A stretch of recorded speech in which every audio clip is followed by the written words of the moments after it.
Welcome back into the show. This is the college football playoff bracket. I'm sure you've been looking at it for the past week, but we're showing it to you again because games officially are kicking off tonight. We have Indiana and Notre Dame in South Bend, and then a triple header on Saturday. Clemson, Texas, Tennessee, Ohio State, SMU, and Penn State. We've been talking about this for over a week. I'm excited to actually play some football. So let's welcome in Cooper Patagna, who is going to walk us through his bracket, because this is officially the last day that we get to do it. So you're on the hot seat here. Excited to see who Cooper picks. Let's go ahead and throw up the bracket again, and you're going to walk us through step by step which of these teams you see moving on to the next round. And Coop, we're going to start here with the first round games that, again, are kicking off tonight and tomorrow. Who do you have moving on to the quarterfinals? I'm going to go with Texas. And Texas is one of those teams, I mean, outside of a couple missed Burt Auburn field goals, you're probably feeling a little bit different about Texas and how you see them on the national stage here in the college football playoff. So I feel very convicted in Texas, moving over Clemson. Clemson right now, we've talked a lot about Dabo's kind of reluctancy to use the transfer portal. I think from a team-building standpoint, it's going to be a really fascinating game. I like Texas here decisively. I think the line is around 11 points. I think Texas covers there. And then Tennessee, Ohio State.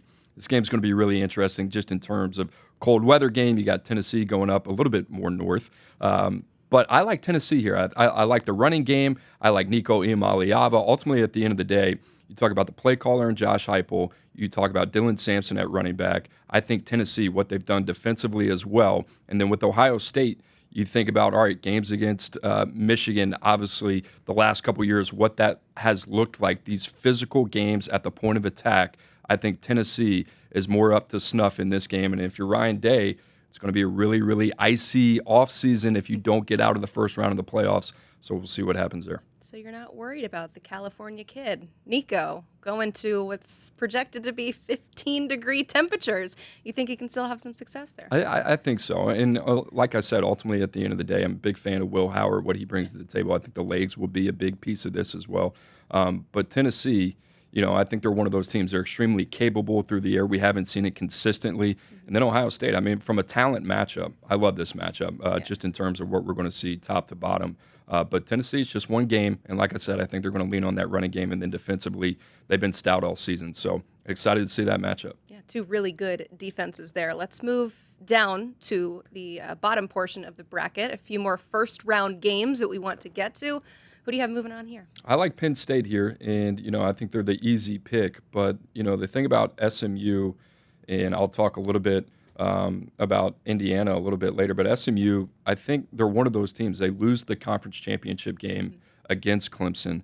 That's a confidence builder for them, right? They play that game in Charlotte. Now they get to go up to Happy Valley. It's an 11 a.m. game, right? So the feel of that game, obviously Penn State a little bit more acclimated to what that environment is going to look like, what that's going to be. I think physically, Penn State just going to be too much for SMU. Cold weather game is going to be fun to watch. And then Indiana, Notre Dame, I actually think this is going to be a four-quarter game. And I think Kurt Cignetti, Indiana, those guys have been overlooked all season. None of that's going to change.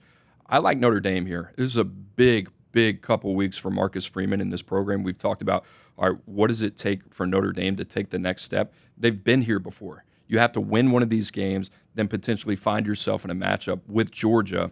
And for Marcus Freeman and Notre Dame, this is it. You got the guy in Riley Leonard. You got Mike Denbrock. You got a very, very feisty defense as well. So I like Notre Dame here, but I think this game's going to be pretty close. All right. I'm looking forward to that game. It feels like the battle of two teams that didn't play anybody. So let's see how they do when they play each other. So we got Penn State and Notre Dame moving on there. Let's go back up to the top of the bracket. We've got matchups with Texas, Arizona State finally playing a game, and Oregon and Tennessee. Who is moving on to the semis? I like Texas here. I keep going back to it. I think quarterback play is going to be under the microscope, and I think a lot of people have been very critical of Quinn Ewers. I'm a believer in him, and I'm a believer in his head coach too in terms of the play caller. You got an established offensive line, a unit that has played a lot of football together. Outside of that, you look at what they have offensively, guys like Isaiah Bond, guys like Gunnar Helm. They're getting a lot out of Trey Wisner in the running game as well. So what Texas is known for offensively, they can put up a lot of points. But like I said, I think they're one of the most complete defenses in the country under Pete Kwiatkowski. That's been the thing that has really kind of stood out the most. Arizona State, Sam Leavitt, You think about what these guys have been able to do. Kenny Dillingham, I love that marriage. Cam Scatterbo, I mean, how do you talk about Arizona State without talking about Finished Scatterbo? 5th in Heisman voting. I think they're going to be spicy here, but ultimately at the end of the day, I like Texas in this game. All right. How about Tennessee and Oregon in the Rose Bowl? I love this matchup. The pageantry of it as well. There's no game like the Rose Bowl, but I like Oregon here. Oregon, under Dan Lanning, they have been built for this moment just in terms of how they have built this team. You think about Dylan Gabriel, they go out, they get the most experienced play caller in the country, one of the most established signal callers in the country as well. They have done everything right around him. They have surrounded him extremely well at the skill position. They have a strong running game. They have a strong offensive line. Those guys are gelling there. They got to get better defensively. And I'll tell you this, if Tennessee plays well, wins that game outright against Ohio State, and they have a little confidence going into this game, this game's going to be fun. I think it's going to be a track meet, but I like Oregon here. Yeah, we'll see how the buys play into this. But no UT versus UT in the semifinals. We've got Texas and Oregon moving on. As we move down to the bottom of the bracket, who do you have winning these games and moving on to the semis? Here's where I feel like I'm going to get beat up a little bit, right? Okay. If there were going to be some things that would happen, this would have like the March Madness type of feel. Everybody's going to overlook Boise State, and they're going to say, hey, if you stop Ashton Genty, then you're going to make Boise State one-dimensional with Max Madsen. Boise State, their program was founded on this. I mean, you think back to the Chris Peterson Magic, Jared Zabransky, Ian Johnson, Fiesta Bowl, David and Goliath beating Oklahoma. They love being underdogs. This is it, right? This whole program is built around that underdog mentality.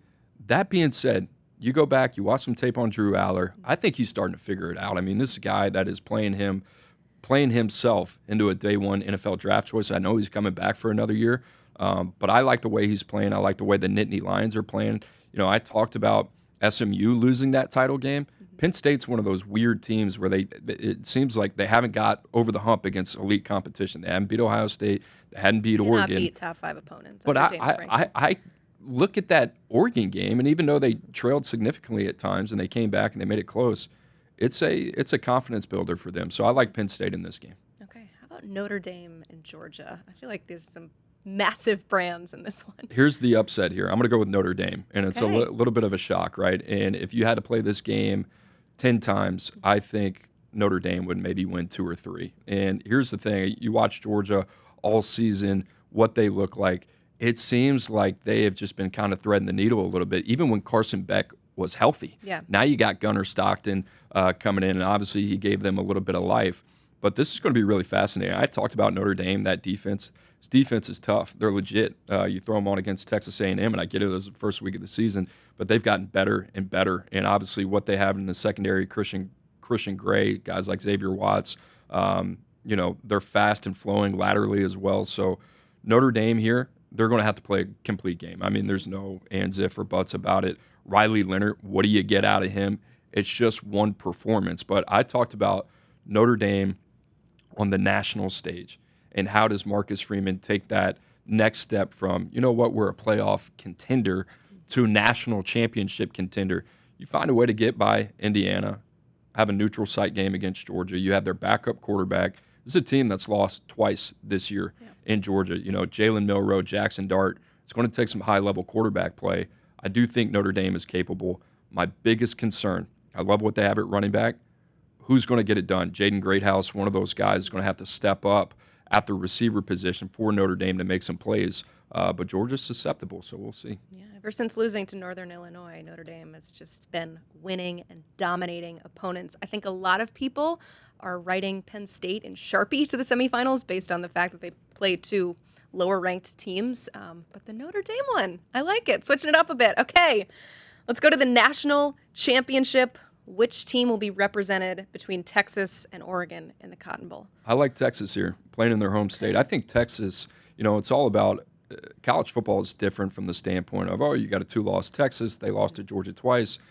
And you look at most people and who they're picking for a national champion, it's probably Georgia, the Bulldogs. And Texas, in the first game, was overwhelmed completely. That second game, I think they should have won. And obviously, you can look at Georgia losing Carson Beck in that game. But like I said, from a team speed and athleticism standpoint, the play caller and the quarterback. And listen, Quinn Ewers got to take it to another level for this to come to fruition. The injury, you think that's still lingering? I think I think he'll be okay. But I do think that is directly correlated to his confidence. Yeah. And that being said, 100%. you got Arch Manning there as well. And if they were to plug him in, I don't know how much of a drop off that would be, quite honestly. You could even make the argument maybe that elevates him a little bit, right? So I like Texas in this game. You've seen Oregon against Penn State, what that looked like. Defensively, they had some questions. I think Texas a little bit more battle tested, right? And Oregon fans are going to roll their eyes. But this is going to be the game right here that I think college football fans, when you think of a college football playoff, a neutral site game between Texas, Oregon, two of the top 5 rosters in the country, this game's going to be awesome. I just have a little bit more confidence in Steve Sarkisian. Okay. Penn State, Notre Dame, in the Orange Bowl. Who's winning and going to the national championship? I couldn't sleep last night. I stayed up till 1 a.m. for this little exercise, trying to figure out, which guy I want to ride with. And I don't want to sound like a hypocrite. I've been talking about quarterback play, and really, Drew Aller's kind of the guy that I gravitate to. But top to bottom, I like Notre Dame. And I think Notre Dame, what they can do here against Penn State, and you brought it up, Penn State's path to this game is a little bit different than Notre Dame's path. Just in terms of you'd have SMU, who was in the AAC last year. Then you have the group of 5 representative in Boise State. Now you got Notre Dame. They got to get through Georgia. And in a way that can benefit Penn State. Maybe they're not as beat up. Maybe they hadn't thrown the kitchen sink yet. Maybe they have, a little bit more time from a psyche standpoint. They're a little bit healthier of a mentality there. But I think Notre Dame, they got a lot on the line. Like I said, big fan of these guys. They've played well. I get it. You can look at the schedule and say, you know what? I'm not sure. Maybe outside of USC or some Louisville, who have they really played? Texas A&M first week of the season. Who have they really played that gets you so convicted in Notre Dame? But I'm going to roll the dice here. I'm going to go with the Irish. Notre Dame also has not played football in a very long time, between not playing in a conference championship game and then, of course, getting that tough first-round matchup for them. But you got Notre Dame going all the way to the national championship to play Texas.